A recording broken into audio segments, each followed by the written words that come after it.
Historia e sotme është për të qeshur, edhe për të habitur, edhe për të çuditur, edhe për të mërzitur, gjitha i ka brenda.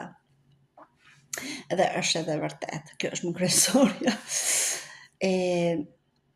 Sot nuk ishim trena të rregullt te zona, domethënë ku jetoj unë, vinin trenat me shumë vonesë nga njëri orar tek tjetri.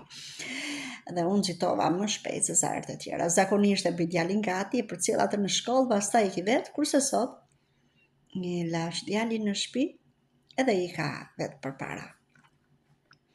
Nejse, kur isha në mezin e udhëtimit e marr djalin telefon dhe i them ku je, i thash, e arrit autobusin, jo, tha, po iki në këmbë se arrit atot autobusin. I thash, po bë kujdes, rrugës shiko për ndonjë autobus tjetër gjatë rrugës që ta marrësh përndër te shkolla. Dhe dëgjova që ky përdori një shprehje obopo, domethënë. U mera kosa pak të çapati djali, nuk arrita të komunikoj se u fut treni në tunel, për fat keq, kur dal nga tuneli, e marr djalin telefon, i thash, çfarë ndodhi? I thash, pse reagove ashtu kur ishe në telefon me mua? Më tha që, o ma, e di çfarë ka ndodhur, po çfarë more, thash, kush e di çfarë do ke ndodhur tani, në një surprizë radhës, se i kanë moshat e këtyre teenager, këta adoleshentësh, thosha. Tha, unë kam, tha, të dyja këpucët e uniformës së shkollës, tha, të njëjtës këmbë, të këmbës së majt. Qa thua atyre, thash, si ka mundësi? O biri, thash, mos ke vesh këpucën e babit, ore, thash, një të njët babajt. Po ju më i mama, tha, se janë të dyja të uniformës së shkollës, se këtu në Angli e kanë uniformën e shkollës të përfshira dhe këpucët. Nejse, po qa do ke ndodhë more biri, thash, ku e gjetë ti, thash, të njëjtën këmbë tani, pastaj kujtova, po dje ke pasur fiskulturën ti biri mama, se kur kam fiskulturë këta, marrin ato uniformën e fiskulturës me vete, edhe këpucë të tjera, atlete çfarë marrin dhe i ndrojnë atje pastaj. Thash, ke pasur fiskulturën, mor biri, thash, mos e ke ngatruar me ndonjë shok atje, thash, se s'ka mënyrë tjetër. Ashtu do jetë, tha mama. Miri, thash, sa të vesh atje? Pyet çik mësueset. Jo, tha, se kam turp. Po ç'turp pëse zamor, thash, unë thuj mësueseve që dëgjojnë shokun, ku ta gjej shokun ti, thash, se këta janë të ndara me shumë klasa, se s'është vetëm një klasë kur bëj fiskulturën. Po, besoj, tha, e kam iden kush do jetë.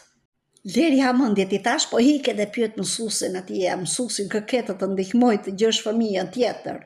O mama tha, mua po më dhëmë këmba, tha, e djath, tha, se kam veshur këpucën e të majtës, tha, ti tani, po, më bërtet, po më bë presion, tha, të vete të gjej mësuesin, e të them mësuesit, po, të them, thash, qa do bëjmë ne tani. Nejse, iku djali fut në shkollë, dhe kur futen këta në shkollë, i fikin telefonat, nuk janë të lejuar t'i përdorin, i vënë një kuti aty dhe i marrin kur mbarojnë.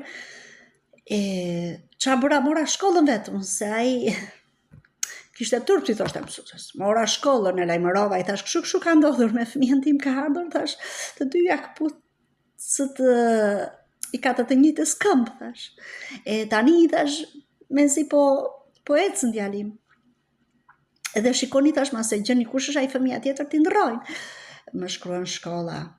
Na vin shumë keq që djali nuk ndjet rehat nga këmbët se ka këpucë të njëjta, por neve kontrolluam këtu, nuk gjetëm në një këpucë të numrit të djalit tënd, por nesër mund të vi me atlete nderisa të gjejmë fëmijën tjetër. Do me thënë sa djali jote e kishin fjalën të gjej fëmijën tjetër, se e hoqën nga kurrezi këta. Po mirë, thash, qa do bëja unë, thash, kur të vi djali në bazitë, do vemi të brejnë këpucë të reja, o pa puna tani.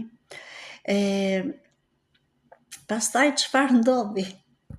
Me ziprisja mbaroi të djali shkollën, mbaroi djali shkollën, e marrë në telefon, hë shpirti mamas, si thash, si kaloj shkolla mirë, o mama mirë, tha, po dhëm çik këmba, po dhe di, tha, e di, thash që të dhëm këmba, po e gjete djalin tjetër? Po e gjeta, tha. Po si e gjete? Ai më gjeti mua, tha. Erdhi aty dhe më tha, dëgjoj se ti ke këmbën, këpucën time të djatë e ke ti. A, thash?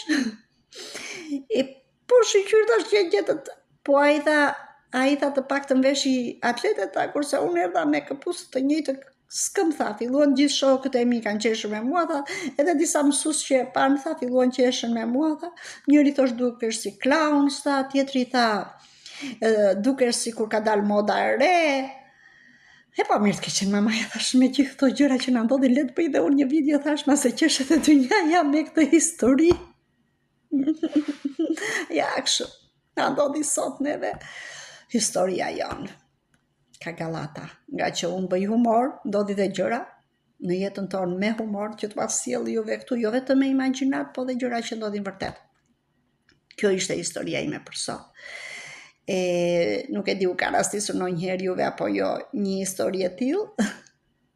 Shpresoj që jo. Shpresoj që jo, se nuk është gjë e rehatshme për personin që ecën me këpuc të njëjtës këmbë në të dyja këmbët.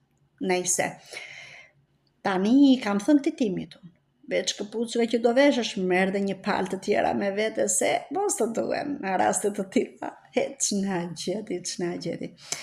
S'vëre, nuk vëre adoleshentët, se qa veshin, se qa s'veshin, se të kujt veshin, fare s'duan t'ja din.